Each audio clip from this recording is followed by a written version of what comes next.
What is up? Welcome to another episode of The Hot Corner. I feel like I'm cracking my neck too much, to be honest. I was doing the Doug and Steve Butabi right now.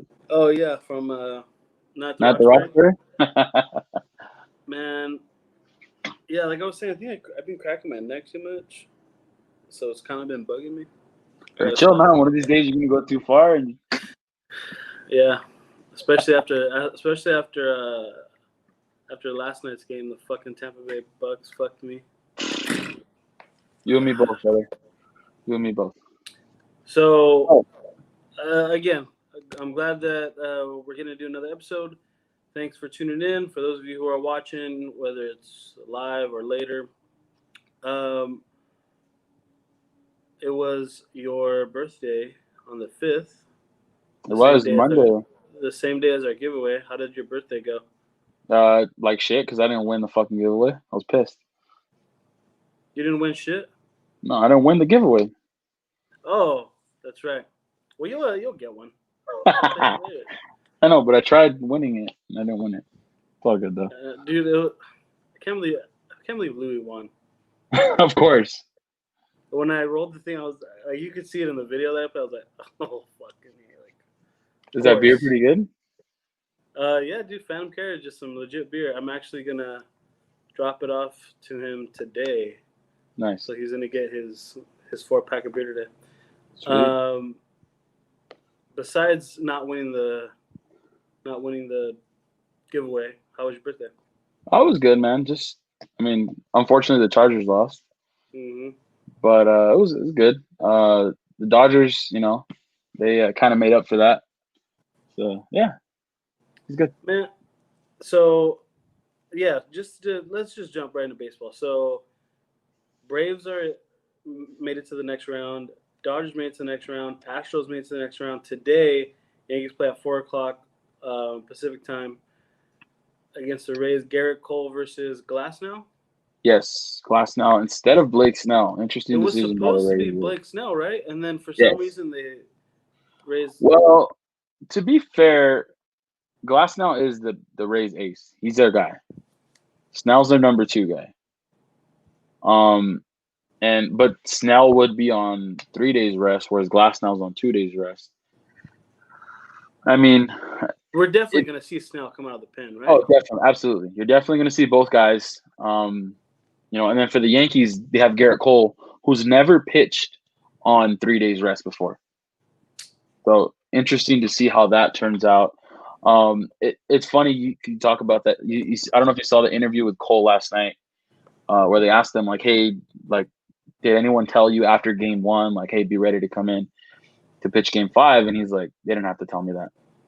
Like, he knows he's the guy. He knows he's the fucking man in New York. The Cole train. I mean, I think the Yankees win it tonight solely because of him. I mean, the Rays are the Rays. I mean, the Yankees, check this out. The Yankees tried to beat the Rays at their own game in Game 2 by starting the rookie and then bringing in J.A. Happ in the very next inning. Like, that's like a Rays move. That's something the Rays would do. I didn't like it. And it cost them. And I don't know if you heard Alex Rodriguez after the game. He's like, if you try to outsmart the Ivy Leaguers, you're always going to lose. Mm-hmm. You got to play your game. And that's not the Yankees' game. And that's what cost them Game 2. And it could have cost them the series if it wasn't for the Yankees winning the next game, the next 2 games, actually, and bringing it to even up the series. So now here we are, 2-2, Game 5, winner take all. Garrett Cole, Tyler Glasnow. What do you got, man? I think yesterday, same thing with what happened with the Cardinals and the Padres. The Tampa Bay Rays needed to win that game last night. They needed to.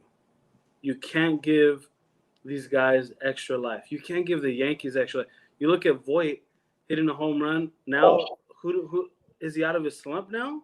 Is he going to just drop bombs? Glaber dropping a fucking tank. So you give these guys extra at bats, extra innings, extra chances to beat you, they're gonna beat you. And there's no analytics, there's no numbers, there's no stats. It's the fucking Yankees. They drop bombs and don't give them any extra chances. It's that simple. There's no Mm-hmm. numbers. There's no nerd out there in the world that has to say otherwise. That's the simple fact of it. Yeah. Do not give them extra chances. And they're giving them an extra chance today. And you got Garrett Cole in the bump, who is one of the best pitchers in the game. Not the best, but one of the, arguably, some can say he is, but he's one of the best in the game. So now, and you were in a situation where you were in the driver's seat. Now, Up 2-1. Yeah. now this can go either way. And am I going to trust a team who year round statistically averages about 2-3 runs a game, where in this series, surprisingly, have been putting up some runs? Yeah. Except for last night. Yeah. Now are we seeing the normal Rays where they get 2, 3, 4 runs out of the game and that's it?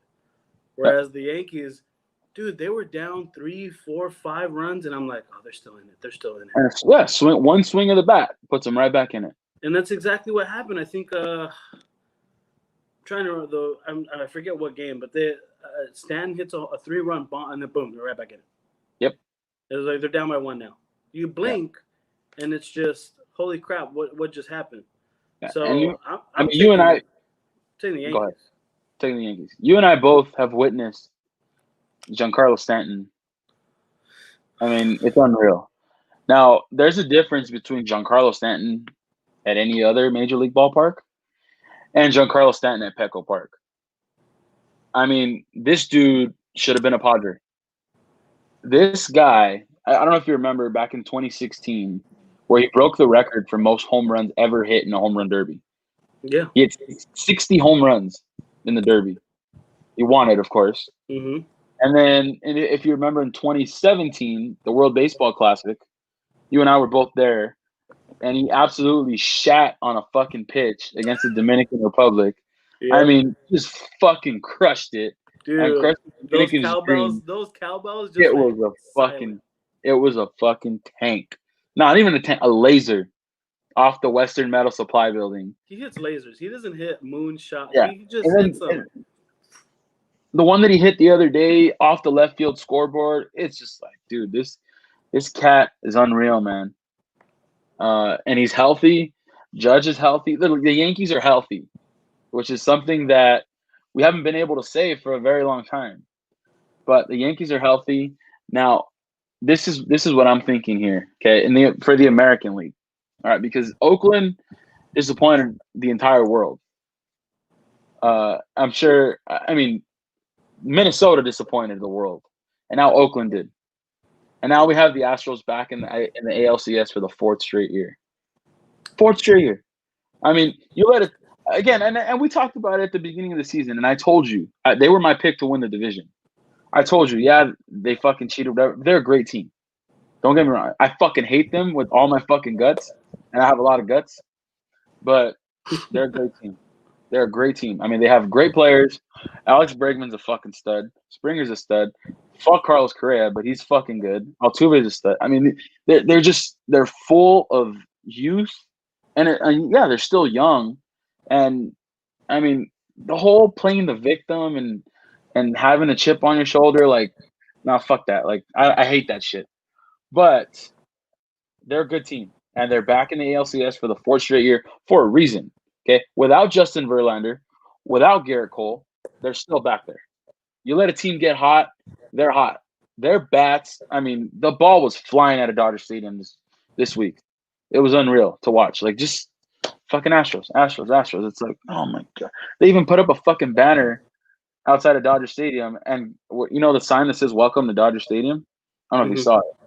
They covered Dodgers, and they fucking hung a Houston Astro flag. So it says "Welcome to Astro Stadium." Yeah, I was fucking pissed when I saw it. Wow, I didn't see that. And That'd then Fox of all fucking people posted the "Welcome to Springer Stadium" because he fucking owns it. Here, I'll show you the picture. You can see it. See if it loads. Oh, am I too close? I can't see it. Ah, Oh, there you go. it's coming. It's coming. It's coming. Let me I see if saw it. I I saw can it. lower the brightness a little bit. Dude, that's ridiculous. Come on. There There it you is. go. There you go. You believe this shit? The balls. Unreal. The balls. The fucking balls. So, this is the matchup that kind of started the whole cheating scandal. I mean, all the Yankee fans were pissed about 2017, saying, "Oh yeah, the Yankees should have been in the World Series. The Yankees this, the Yankees that." So, the way I see it is, okay, let's just say the Dodgers make it to the World Series. So the Dodgers are in, which is probably going to happen at like 75% chance of that happening. And then we have either team, either the Yankees or the Astros make it. Regardless of who of those two teams make it, my personal opinion is you're playing for two championships. Mm-hmm. You're playing for the 2017 championship, and you're playing for the 2020 championship. And I mean, I want Dodgers Yankees. I want that to happen. But now that I saw this shit, I kind of want the Astros to fucking make it, and then us fucking just destroy them.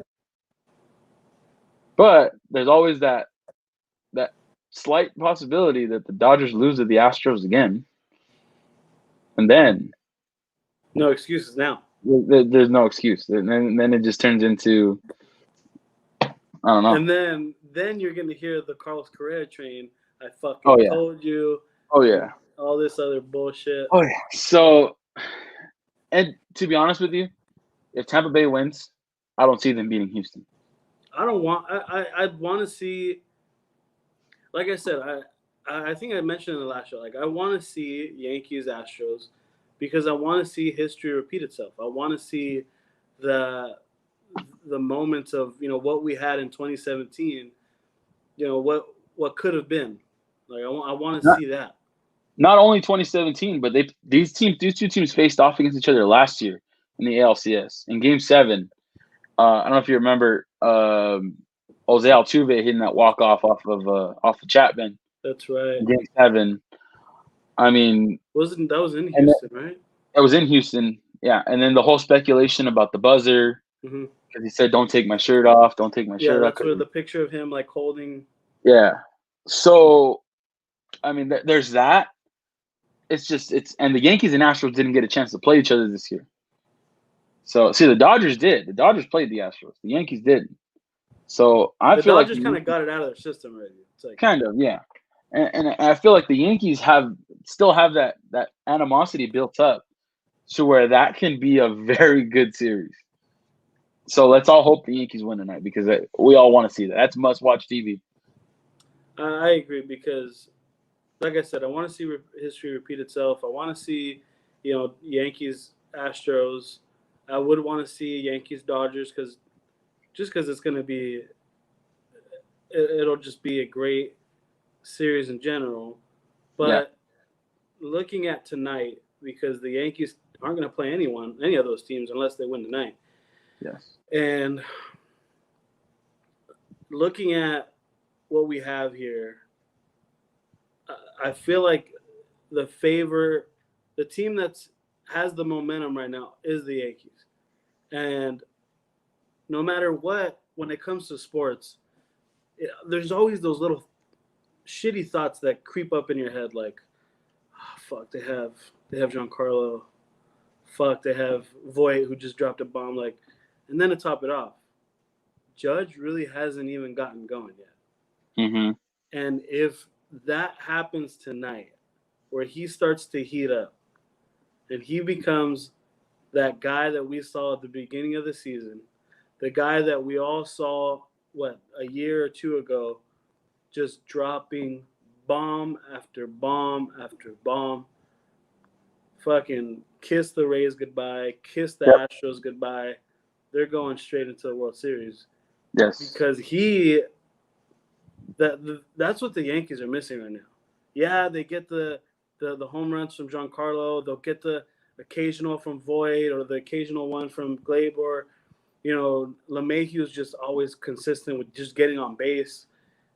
But if Aaron Judge can get going, That's a different animal, man. Nothing stopping him. Those Nothing Yankees, is gonna stop him. Nothing. Well, I don't except know. for Who do you got? except for. Well, yeah, that's what I'm saying. I'm saying nothing's gonna stop them getting to the World Series. Yeah. But who knows? The train might stop there when they play the Dodgers. Oh yeah. So, I got the Yankees tonight. I think Garrett Cole puts the team on his back, takes him to the promised land, gets him to that ALCS, and we got a good one, man. I hope that happens. This is somewhat of a betting show, real quick. So, right now I saw the over under at 7.5. Obviously, the Yankees were the favorite. Would you parlay Yankees in the over, Yankees in the under? I'd take the Yankees in the over. I'd take the Yankees minus 1.5. Take the run line. Yankees run line. Yankees run line and the over. Yeah, because if the Yankees win, the Yankees are winning by a bunch, but not by a bunch, but by a good handful. And if you're a prop bet kind of guy, this is, I mean, probably the easiest prop bet I've made all year. I put $200 on it already. Garrett Cole over 7.5 strikeouts. He throws way too hard to not have at least 8 strikeouts. I mean, just alone by his fastball. He had 13 against the Indians in the first wild card game. Okay, then in game 1 against the Rays, he had 12. So I mean, 7.5 is kind of low, I think. Yeah, I mean, unless the Yankees have him on some kind of pitch count, but I doubt it. I highly doubt that. They paid win or take all. Yeah, they paid this guy $300 million to pitch in this game. You're asking to take us all the way to Chapman to end the game. Like, that's what I'm thinking. Yeah. So take it. Garrett Cole over 7.5 strikeouts. I'll drop some money on it. Hammer it. And again, so this is where it leads us to, and we don't have to spend too much time on it because we don't know the actual result. But what we do know is the result is Dodgers Braves. Yes. So we'll kind of stay away from the American League, and then once tonight's over, next week we'll kind of dive into it. But National League, Dodgers, Braves. Braves are hot right now. The Braves just advanced to their first NLCS in like 16 years, something like that. Jones, huh? It's crazy. The Braves, like, they hadn't won a playoff series in so long, and they're finally here. They finally made it. They're in the NLCS. It's gonna be an interesting series. It's the Dodgers. It's not a cakewalk for the Dodgers. I guarantee you that, because the Braves lineup is fucking stacked. I mean, 1, Ronald Acuna. 2, Ozzy Albies. 3, the fucking MVP, Freddie Freeman. Freddie Fingers. 4, Marcell Ozuna. And then you got Dansby Swanson, the number one overall. He's hot. The number 1 overall pick, Dansby Swanson. He's a Gold Glover. I mean, gonna be a Gold Glover. Yes, he's turning into that number 1 overall pick that he was. With the bat as well. Yeah, exactly. And then you have Austin Riley, who you can't sleep on. You have Markakis as well. Yeah, Markakis in right field. You can't sleep on him. And then the real sleeper for the Braves lineup is Travis d'Arnaud, their catcher, who was a Dodger for like 5 minutes. I was about to say for just like 5 minutes, he was a Dodger, and then we traded him. But I mean, he's been raking, man. He's been raking. Now everyone's talking about the Braves pitching. They have a .49 ERA. They gave up like 3 runs in what, 5 games, something like that. All right. In the wild card series, they played the worst offense in baseball. Cincinnati Reds, who had a team batting average of .212. The worst offense in baseball. So say what you will about the Braves pitching, not impressive. Okay. Then they play the Miami Marlins. Again, another team, Who was just not happy great. to be there. Yeah, They were just happy to be there. They were like, one, fuck. not a great offense. I mean, yeah, they got Aguilar who can rake, but they're not there yet. It's not their time, man. They shouldn't have been there to begin with.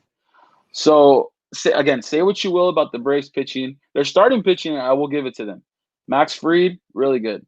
Kyle Wright yesterday looked really good. But I mean, beyond that, I don't see the hype. I mean, Mark Melanson anchoring your bullpen. I mean, he's no better than Kenley Jansen, I'll tell you that. But I don't know, man. I'm not I'm not buying into the Braves pitching hype. It's not as good as they're making it to seem because they played weak teams. They played weak offenses. So it's going to be interesting to see how, because the Braves pitching is definitely going to go into this series with the Dodgers saying, all right, fuck yeah, like we're shutting everybody down right now. But hey, you can't get away with throwing 98 up and in to Mookie Betts. Like 98 up and in to Mookie Betts, that's his wheelhouse. That's that's a tank. So you can't do that. Whereas, okay, you're going to face Garrett Cooper with the Marlins. Oh, yeah, 98 up and in, by you. Mm-hmm. So I'm not buying into the Braves hype, pitching wise. But offense, different story. That's what I was going to say. I'm not so worried as when it comes to pitching, Dodgers can match up with anyone when it comes to pitching. Yes. Hitting, Dodgers can match up with anyone when it comes to hitting as well. But when you, like I told you last week, sometimes when it comes to baseball, the best team doesn't always win. Yeah, it's the hottest team. It's the hottest team at the right time that wins. And then that is a perfect example. Last year, Nationals were the hottest team. Yeah. And, things went their way and they won. The Giants, all 3 championships, they were wild card teams. They just got hot at the right time. Hot at the right time. Whereas, like in basketball, the best team usually wins. Whereas in football, even though it's a single elimination game, the best team usually gets near the Super Bowl or sniffing the Super Bowl or gets to the Super Bowl. Mm-hmm. So in baseball, it's totally different. And everyone says, oh, it's 7 games, but the best team always prevails. No, not in baseball. The hottest team does. The hottest team does. So if you go cold, if your bats go cold, I mean, anything can happen. With a 7-game series, anything can really happen. And even a 5-game series. And with the Braves, their bats are hot, pitchers, even though they've gone up against 2 offenses that aren't really that great, it's the confidence. So they're coming into this series against the Dodgers with a lot of confidence. Whereas, let's say they got banged around by the Marlins, got banged around by the Reds, they'd be like, holy shit, man, we couldn't even stop the fucking Marlins or the Reds. What makes you think we're going to stop the Dodgers?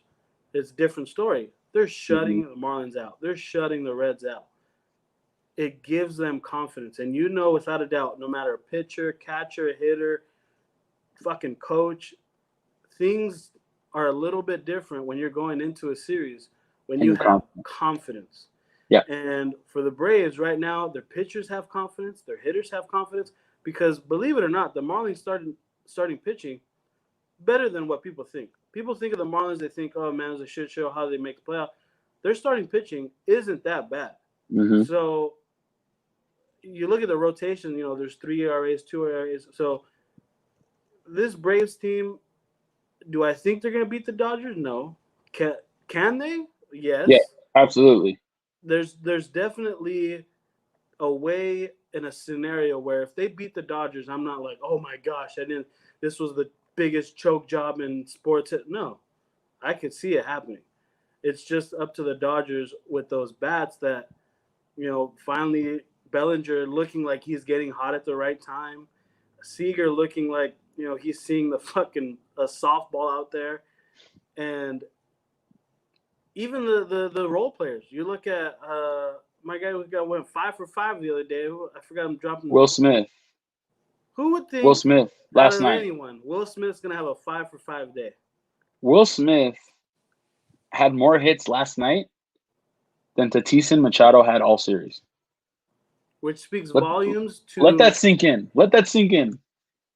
Tatis and Machado, two National League MVP candidates,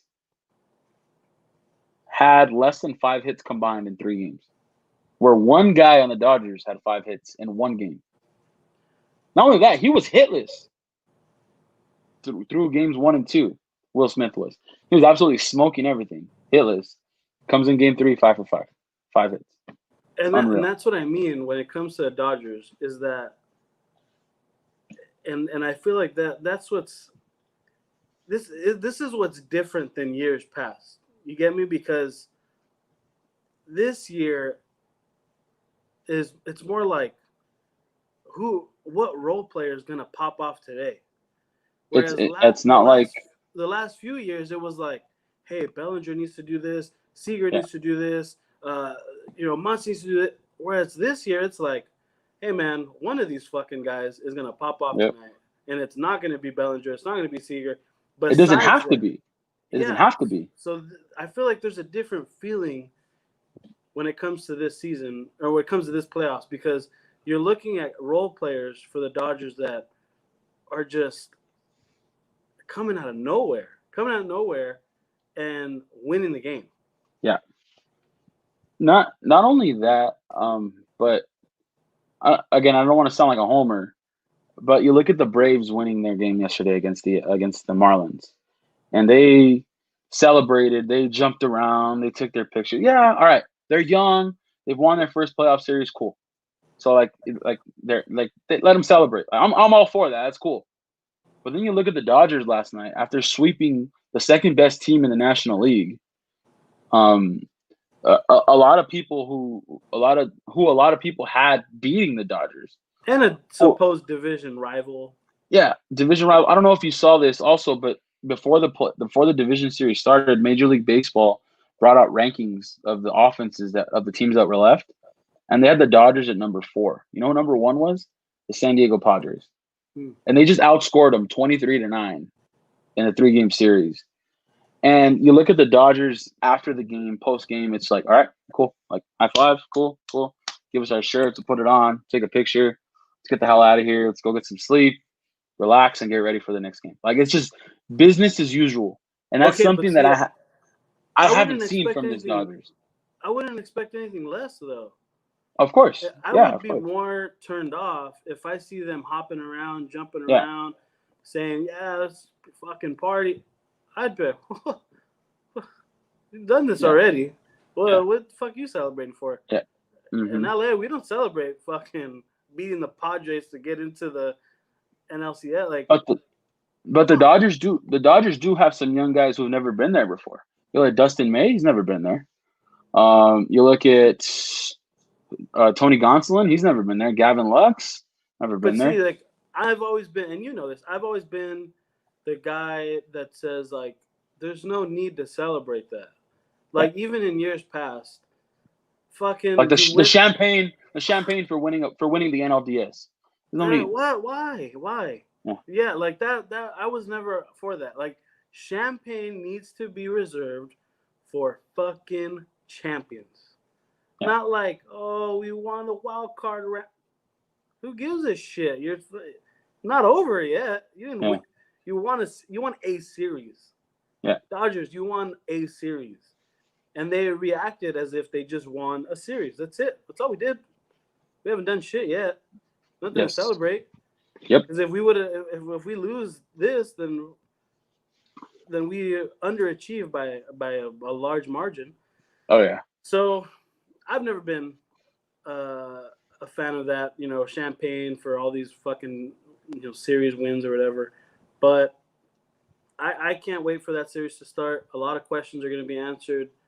More towards the Braves side. Are they a legit team that, a legit contender that can go up against a team who's been here 3 years in a row, now 4 years in a row? Yeah. And there's also questions on the Dodgers side, like, is this the new playoff Kershaw? Like, they hope so. He's 2-0 in the playoffs. He's never been 2-0 in his first 2 games in a playoff in his career. He's never won his first 2 starts. He's won his first start, never his first 2. So, I mean, he doesn't look terrible. He looks pretty decent. I mean, yeah, he gave back-to-back bombs against San Diego, but he still came out of the game winning. I mean, he absolutely shut down the Braves. So, is this the Kershaw that we're going to see the rest of the playoffs? God, I really do hope so. Like you said, Look, the Dodgers sure hope so. And this is something to think about because not a lot of people are talking about this. This can legitimately be the Dodgers' last dance with this roster. You look at it, Turner, Kershaw, Jock going to be a free agent, Kike going to be a free agent. All these guys that we've grown up to see as, oh, look at this guy got called up, Seager, Bell, like all these guys that we, when we were in high school, like, hey man, they have this guy who's a prospect who looks fucking good. They're here. This is it. Yeah. This is it, and this is legitimately their last dance because guys are, as baseball goes, guys move on. Guys, there's not enough money around to go for everybody, so they need to go and find it somewhere else. And it's just business, but this could legitimately be, the last dance for these group of guys that have gone from AA, AAA, single A, AA, AAA, all the way to the majors all together. Justin Turner coming in right around that time where people looked at him as a utility player and then reinventing himself with the Dodgers and becoming an all-star. You look at it, Muncy being a guy who should have been out of the MLB and now comes in and, joins the crew as one of the guys. And this literally is the documentary that we're watching and we're living in. And it's going to suck ass if you not see them can't win. Finish. Yeah. And a lot of people are like, oh, storybook endings are amazing. I want to see it. Then you should be rooting for the Dodgers. If you're all for storybook endings, you should be rooting for the Dodgers because this has been a story in the making for not 1 year, 2, 3, like LeBron, not 1, not 2, not 3, not 8 years. It's been a fucking Harry Potter book chapters. It has been a J.K. Rowling's chapter of book. Like, it's been ridiculous. So if you are a fan of storybook endings, you need to be rooting for the Dodgers because this would be one of the greatest stories ever written for sports in general, just because of all the ups and downs that they've been through. And I guarantee you, if you follow this story, even if I'm not even a fan and I watched them win that World Series, I would even be emotional because I know, holy shit, they've gone through so much just to finally they just boom, now you pop the champagne. That's when you pop fucking everything. Yeah. Don't cry on me. Don't cry on me. Not only that, but again, I'm going to mention him again, Clayton Kershaw. I mean, he has been, his legacy has been doubted by so many people because of his postseason performances. Yet again, another storyline. Yes, and now it's like, all right, I got 2 years left on my contract. I finally got my postseason record back to 500 after so long. He's now 11-11 in the postseason. 11-11. He started this postseason with a 4.94 ERA. It's down to 4.24 now. This is literally him repairing his legacy. In front of our eyes, he's going to get his ERA down to respectable 3.7, 3.6 with maybe 2 or 3 more wins, and go on from there and finally get that fucking World Series ring that he so badly needs, so badly wants. And again, you mentioned Turner also, who said it came as a utility guy, and now Justin Turner yesterday passed Steve Garvey for the most Dodger postseason hits all time. That's insane. I mean, from a guy who came from the Mets and nobody wanted him, he's like, all right, just a utility guy. Yeah, sure, bring him over. He's the Dodgers postseason hits leader. He's become one of the legitimate. I'm not gonna say one of the best Dodgers to ever put the uniform on, but he's kind of like that He's a part of Dodger history. Yes, and he's not like when you think of Justin Turner now, you think of him in a Dodger uniform. Because to be honest, before he came to the Dodgers, he really didn't do much. He had moments, but they were very far and few between. And then he comes to the Dodgers and gets a chance to play every day, and look what happens. And then just the roller coaster of events, the guys that have come in and out of the organization all these years, it's you would think, it's finally time. I think it's finally time for them to win. They've gone through enough. They've gone through, Red Sox. They've gone through cheaters beating them. They've gone through the Red Sox. They've gone through heartbreak where like this is our year and the fucking Nationals just come out of nowhere. So they've experienced it all. Yeah. They've experienced it all. And I like I've said in the past, the last 5 years, 4 years, if they would have won all those World Series that they got to, we would be talking about the Dodgers as one of the best teams ever. Ever. Any sport. Yeah, like the best dynasty ever. You think about the Boston Celtics, the Lakers. You think of the Warriors. You think of even the Spurs, the Patriots. Shit. The Spurs, yeah. The Bulls. The Dodgers would have been there. Yeah. And it's just because of a cheater, because of a hot Nationals team, because of the Red Sox who were hot at that time as well. And it just all slipped away. But I feel like a lot of people forget that. Like if they would have won those World Series, man, we would have been talking about them as the greatest dynasty of all time. Yeah. Yep. But it's gonna be even greater to win this year. Oh yeah, I hope so. It's just gonna mean so much more if you can get there. I fucking hope so. Well, anyways, last thing before we move on to the NBA Finals, I want to ask you this question. So clearly, I'm pretty sure you saw Game 2 between the Dodgers and Padres, right? Did you see the ninth inning? Okay. Now, wait, refresh my memory. Kenley Jansen, ninth inning. Where he was fucking throwing like 89 miles an hour. And he was throwing balls and started walking guys and give 2 runs. Yep. Yeah. Okay. Oh yeah. So very stressful moment. Leaves you this question, okay? And I just don't understand how the basic average fan like myself and so many other people on Twitter and stuff know what's gonna happen when they put Kenley Jansen in the game. But the fucking manager who's around him every day, who's seen it happen firsthand all through the regular season, continues to put him out there when he knows what's going to happen. Like, so now it poses a question because they asked him this question after Game 2, and he still didn't commit to not having Jansen close games. You know what he said? He said, "I'm going to think it through." You're going to think it through. What is there to think about? What is there to think? I mean, Kenley Jansen, don't get me wrong. I love Jansen. He's been great for us. He's been great since I remember 2016 when he came in against the Nationals in the 7th inning and pitched 2 2/3 innings, and then Kershaw came in and got the last out. I mean, that was great. And then against the Astros in 2017, in Game 2, he kind of blew that one there with Marwin Gonzalez and Springer. But again, Kenley Jansen's been our guy. He's been our horse. He's been California love, California love.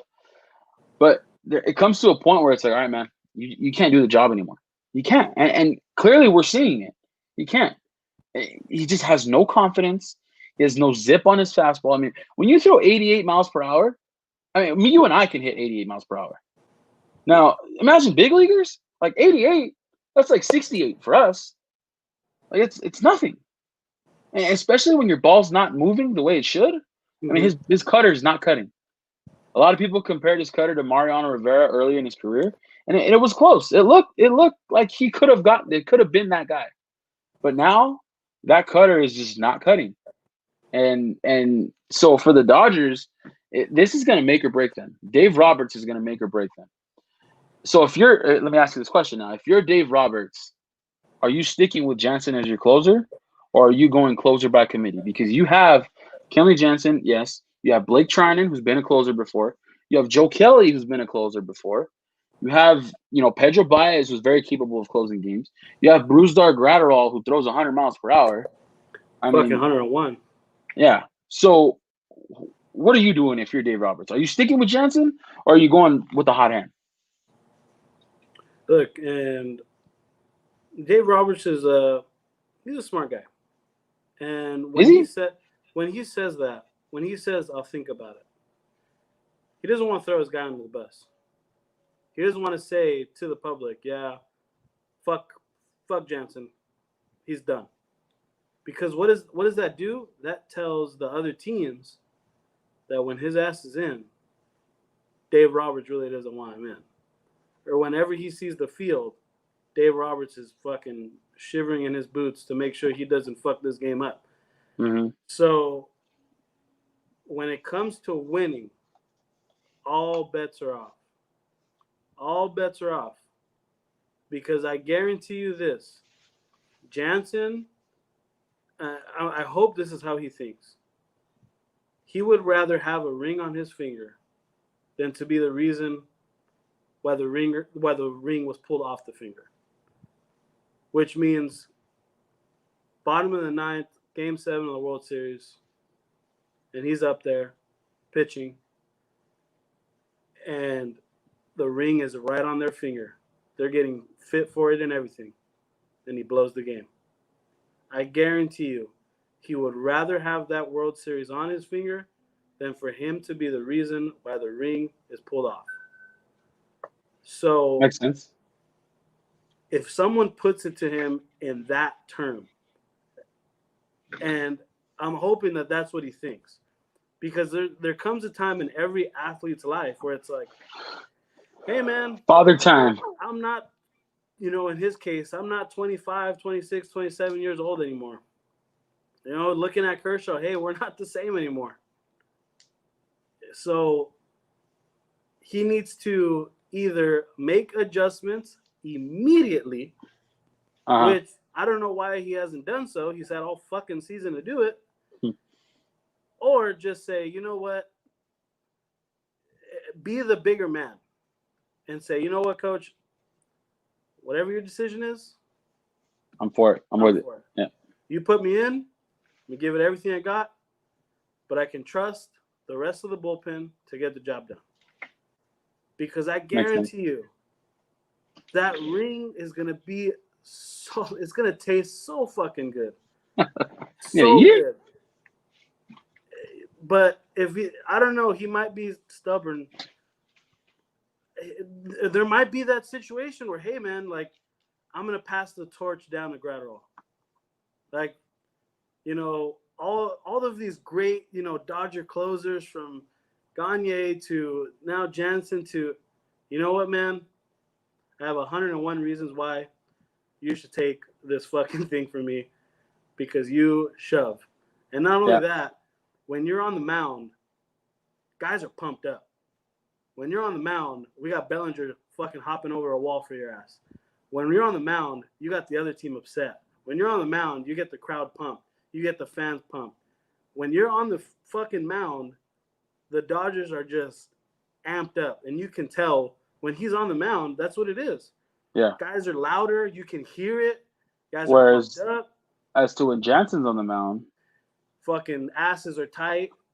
Fucking masks are put on. They're like, fucking A, man. Like, total difference. Yeah. Hopefully he could see it. I hope he can. Hopefully. So, well, we will see how the Major League Baseball, the championship series, play out next week, starting Sunday, the American League, and Monday with the National League. Also interesting, no days off in between. 7 straight games, no days off. Are you enjoying this? I am. I love it.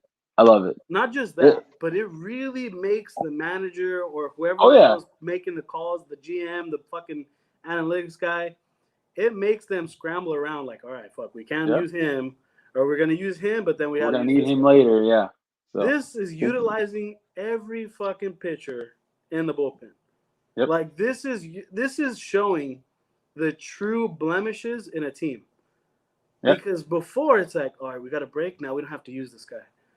Like, for perfect example, Red Sox, they fucking wanted no way, no how. They wanted Pomeranz to fucking step on that mound. Yeah. And if they were in a situation where it was game after game after game after game, his ass was gonna find the mound. And then that 18, even that 18 inning game.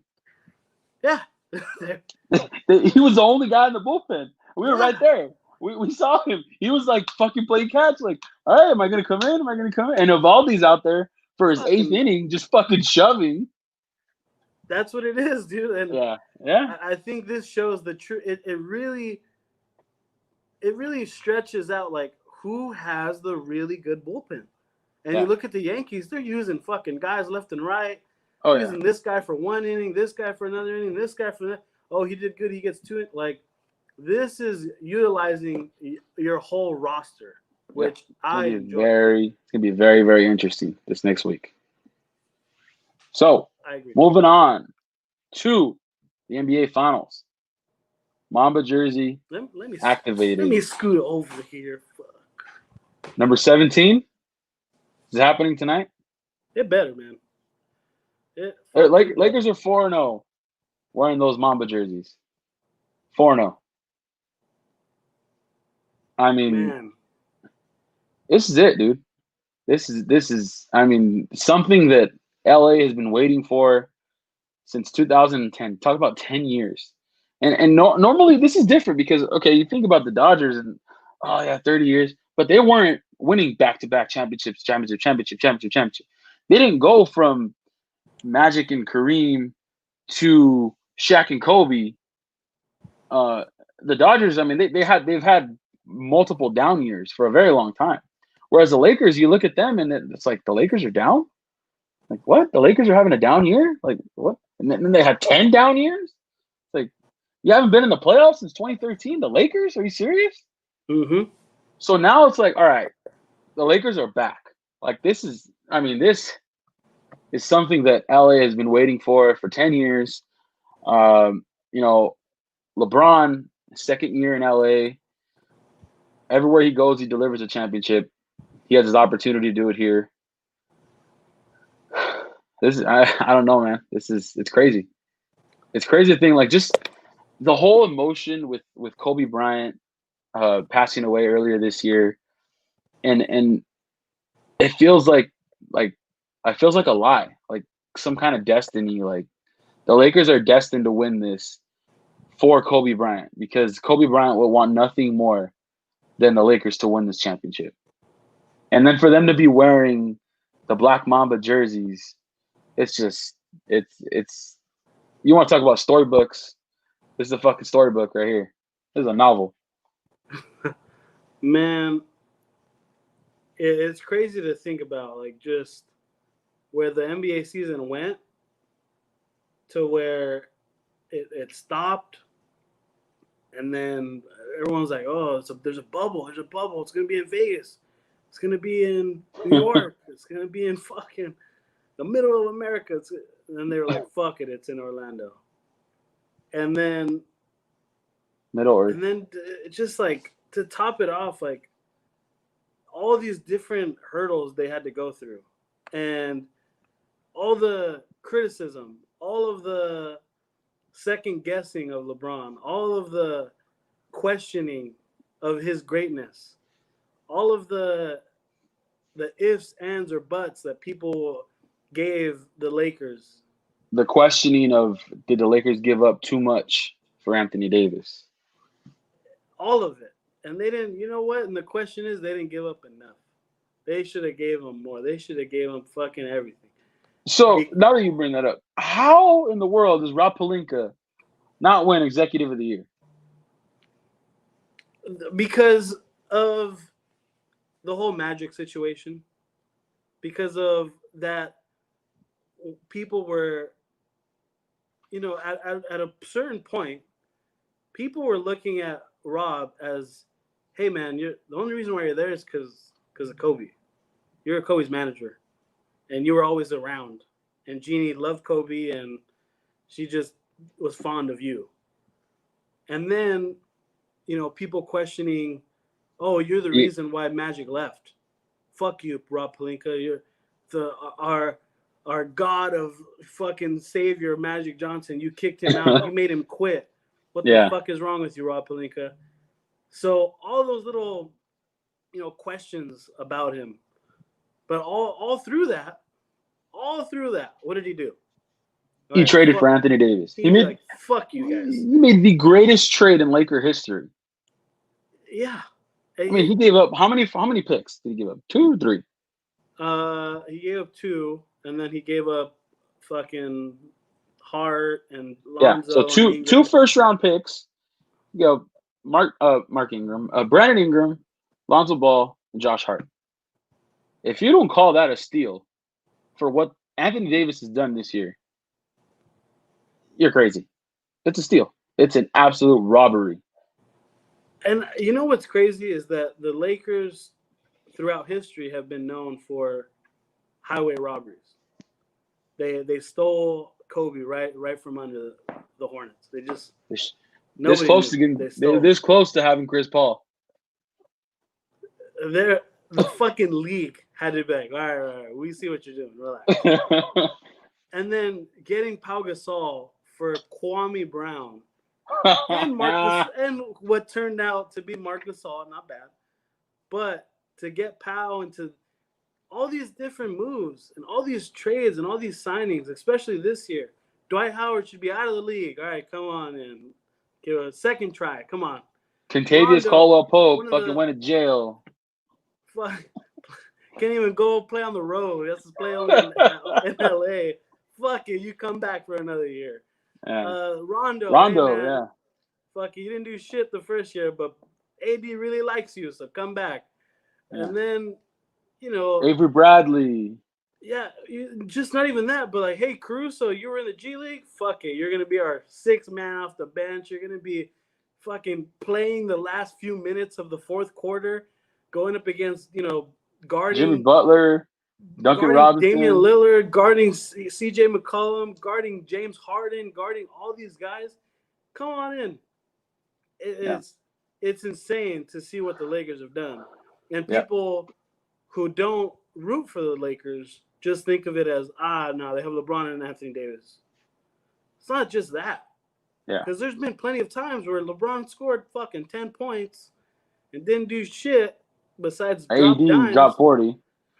Man, it has been a roller coaster of emotions, especially with Kobe being gone. And to see what they've been able to do this year in the bubble, where they had that, hey, this is business. LeBron being open and honest, saying, I fucking miss my kids. I want to beat the shit out of one of them, but I miss my kids.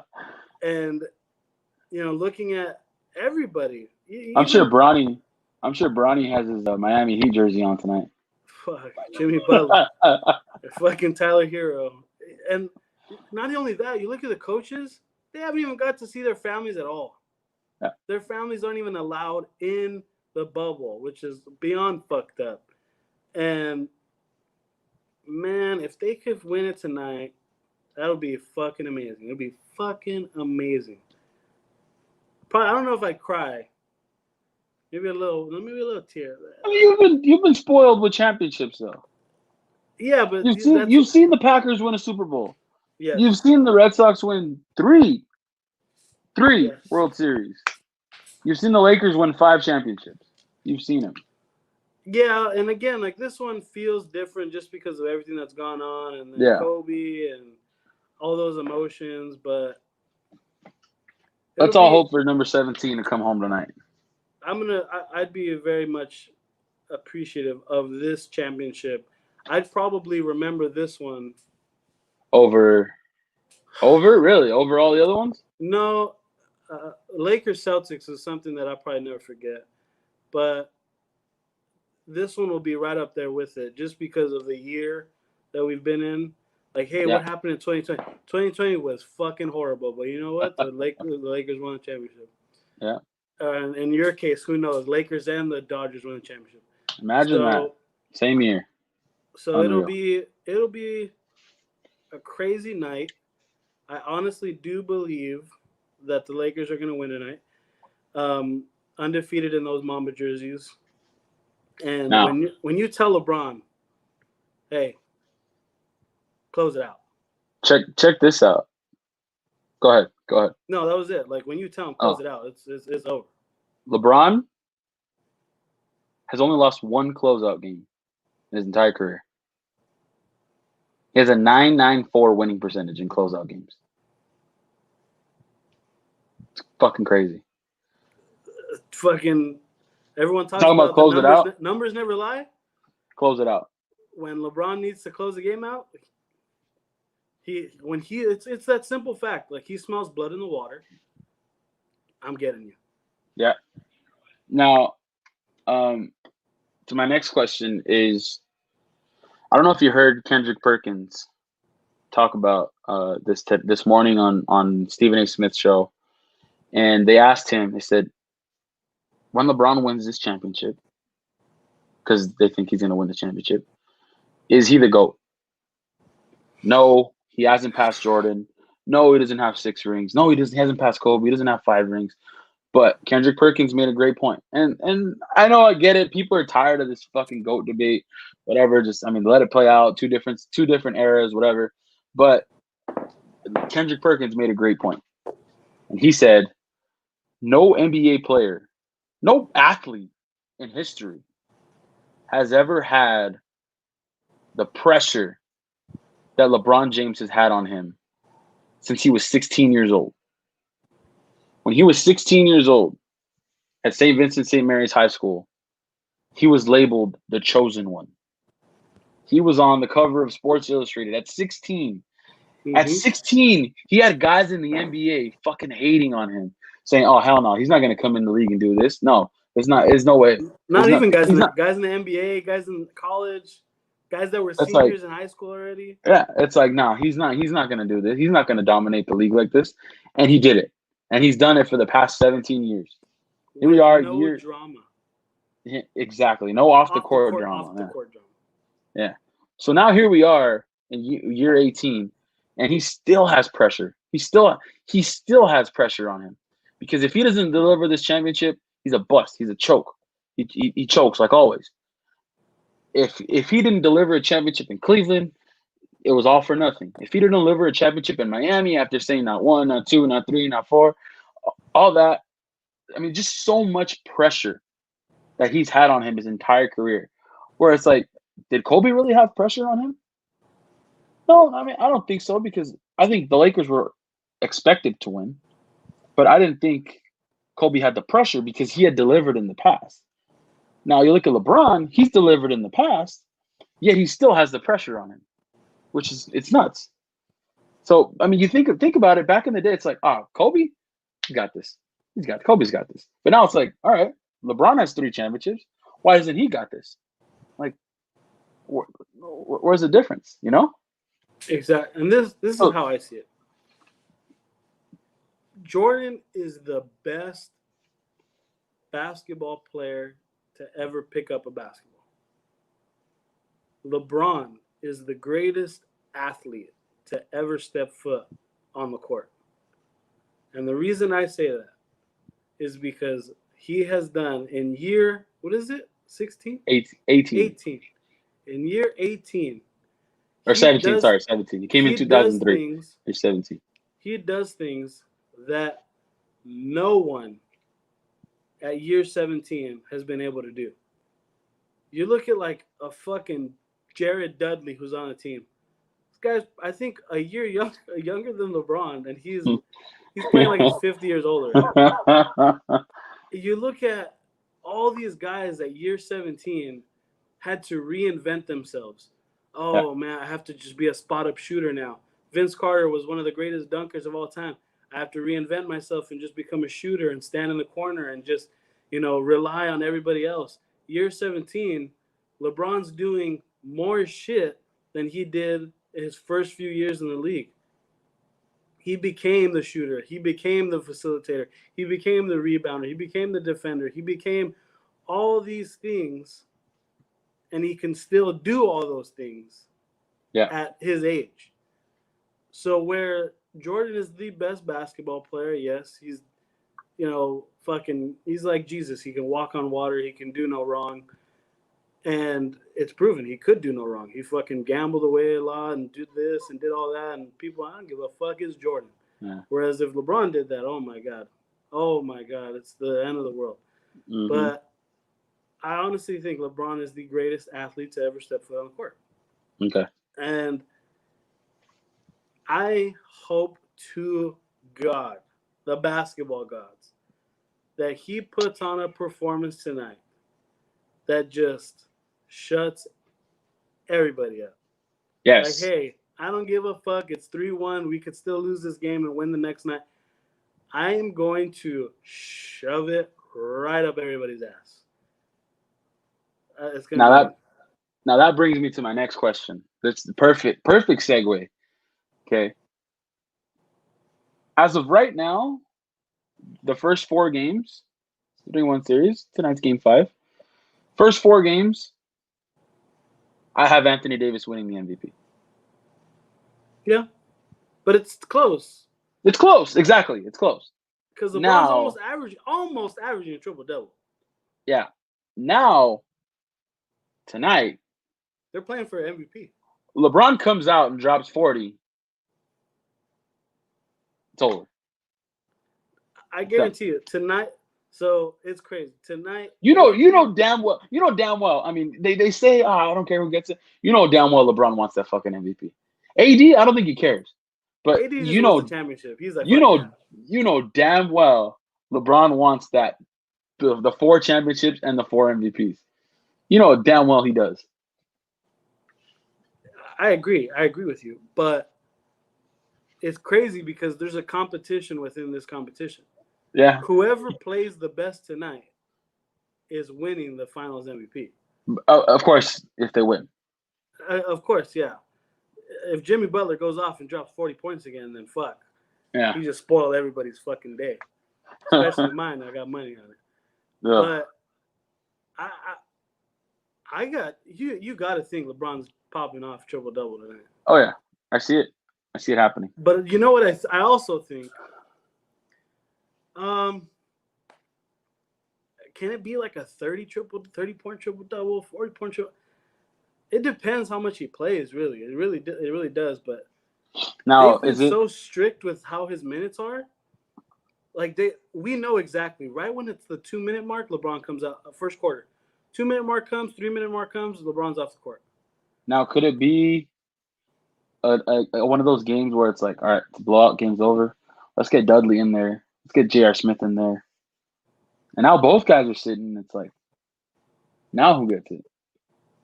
Well, then you just go based off whatever happened in that game. Who had a better performance? And I think it's going to be LeBron just because he's going to have, AD has those moments where it's like, he doesn't really rebound that much, so his numbers don't look as great. Whereas LeBron, he might have maybe 2-3 points less than AD, but he's going to have more assists. He's going to have more rebounds. It's going to lean towards LeBron, I think. You're making me want to hammer LeBron's over total tonight. I might just do it. A good question. Well, speaking of which, while you're looking for that, I think the over-under tonight is 219. 219. 219. Take the under. Under for sure. You think now, so? Yeah, I think under. But do the Lakers cover? That's the problem. I think it was -7, right? What's that? I think the Lakers is -7. Yes, Lakers -7. So do the Lakers cover? I would try my best to buy some points on that one. 7.5 now. Yeah, and the under, I would buy some it's points. 215 now. Interesting. So Might have to go over. Me personally, I'm picking over. Yeah. I like the over. Okay. Simply because they're going to be dropping some points tonight. All right. Whenever they're in those Mamba jerseys, their shots are flying. Threes are not getting knocked down.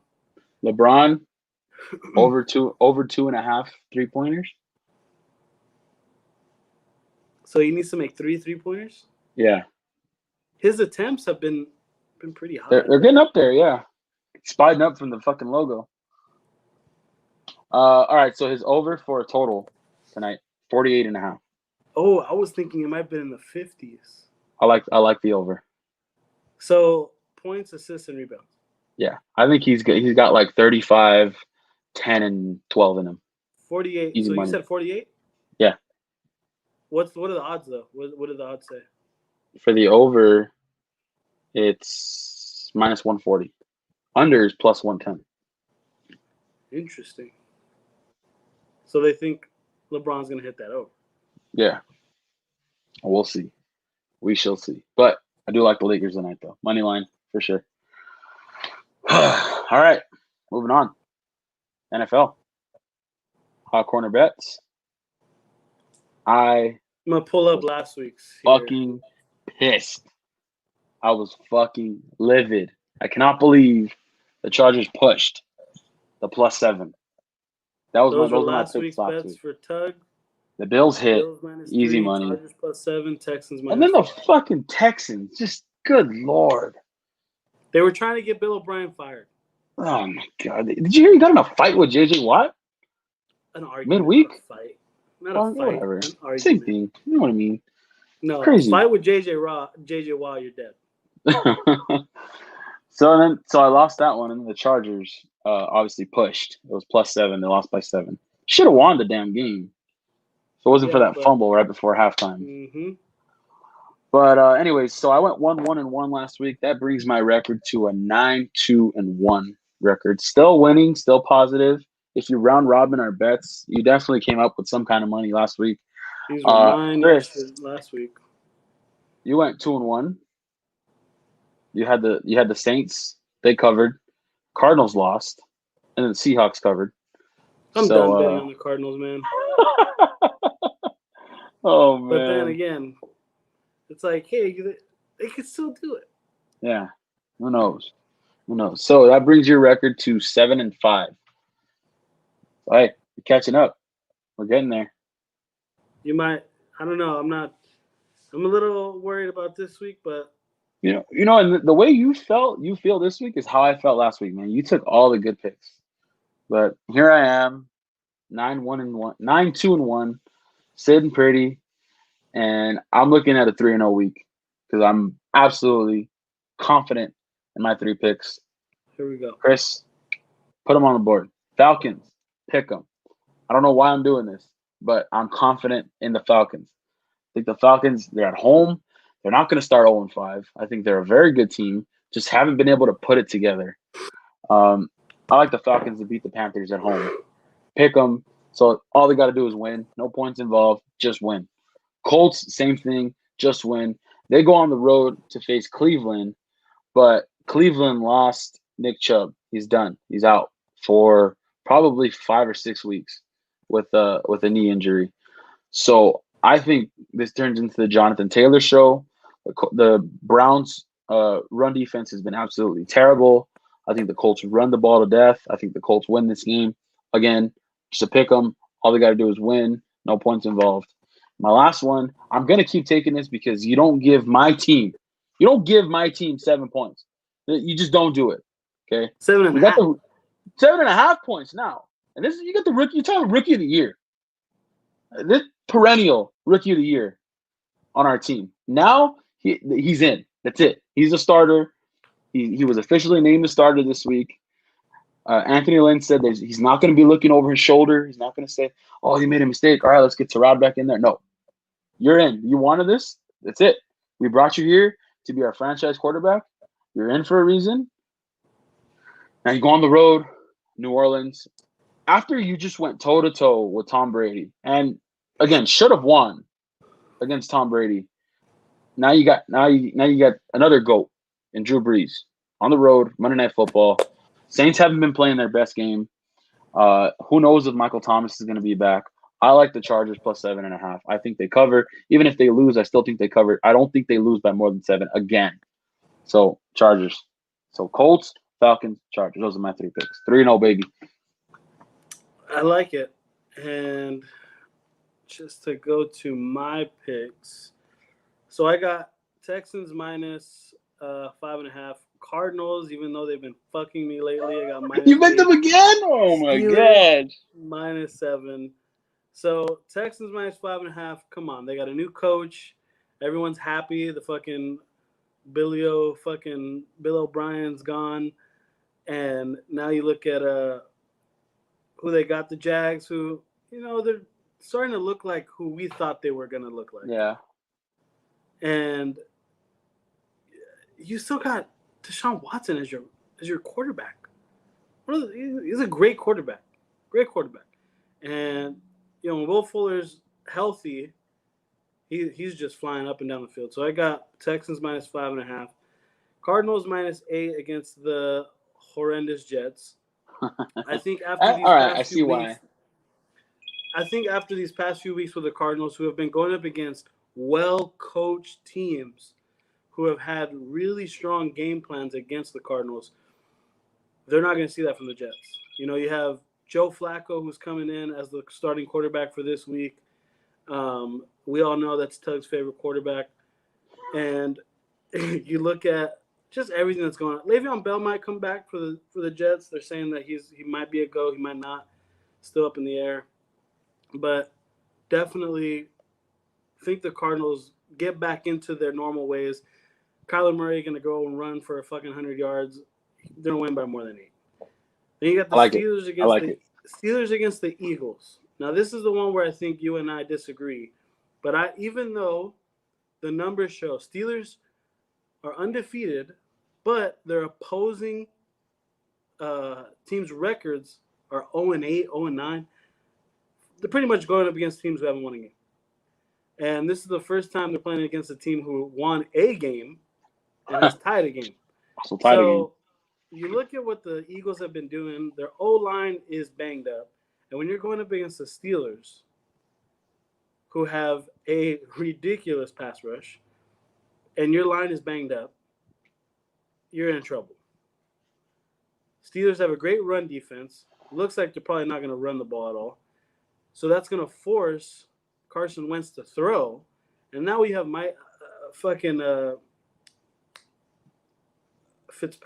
my God, I'm drawing a blank. Minkah Fitzpatrick. There you go. Minkah Fitzpatrick. You have him back there. I could see him getting a pick. Definitely, they're going to be putting pressure on Wentz. He's going to be running around for his life. And when you're playing like that for 4 quarters, not a lot of offense is going to happen. So I got Steelers winning that one. I'm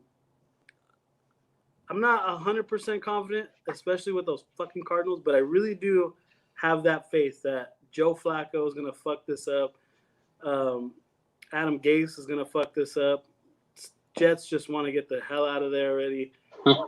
So I could see it going 3-0, but I can also see it going the whole total opposite way. But I honestly have some confidence in these 3 teams. All right, sounds good. So again, Chris 7-5, me 9-2-1. So we'll see where we end up after this week is over. Exactly. So before we end, I wanted to throw in. We did this last year.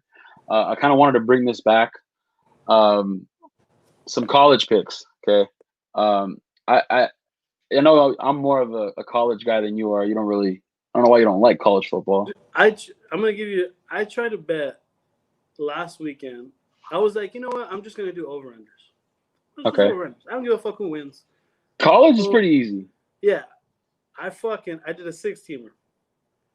Hit them all, except for one. I think it was Georgia. The Georgia-Auburn. I had the over. They fucking apparently didn't do shit on offense, both sides. It was horrible. Yeah. So I'm going to give you a couple picks. One of them for sure, a lock of the week for me. I'm hammering this one. Is Miami plus – oh, shit, it moved. It was plus 13 when we started the show. Now it's plus 15. Oh, my God. They know something that I don't.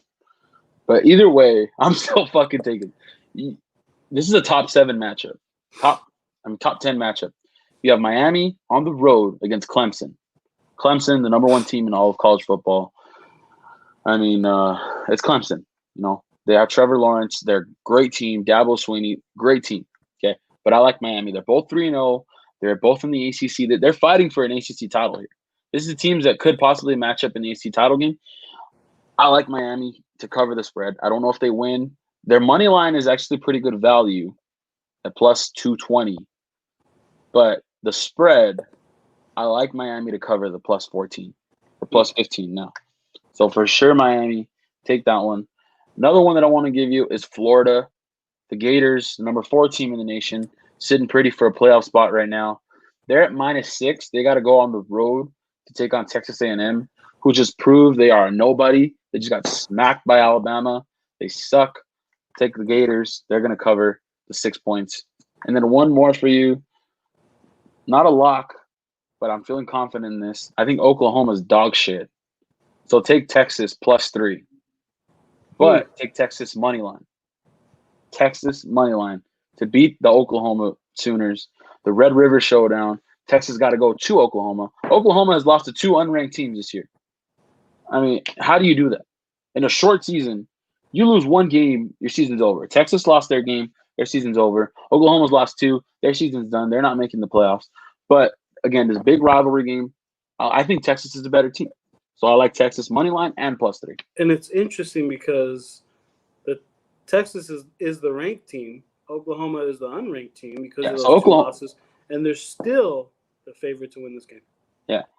I think, well, it's not really your favorite because, home team gets 3 points. So it's kind of a pick 'em because the home team usually gets 3 points. Oklahoma -3. So yeah, but especially when you're going up against a team that is unranked, yes, against a team that is ranked, yes, usually more often than not, the ranked team is going to be the favorite. Whereas this is not the case. Yes, so I like Texas for sure. Lock that in. So Miami, Texas, and the Gators. Take those three bets in a parlay. Parlay all 6 of my bets. Take those 3 with the 3 that I just gave you. Do it. And then take Chris's 3. You'd make it a 9-team parlay. Now you're talking big money. That is a ridiculous amount of money. I don't even want to know how much that would be because then I would want to make that bet. Whew. Oh, Lord. But remember, whenever you're betting, only bet as much as you're comfortable betting. Because I've noticed there's some people who bet, and let's say it's a simple, let's say $50. Place a $50 bet. It doesn't hit. And like, let me place another 50.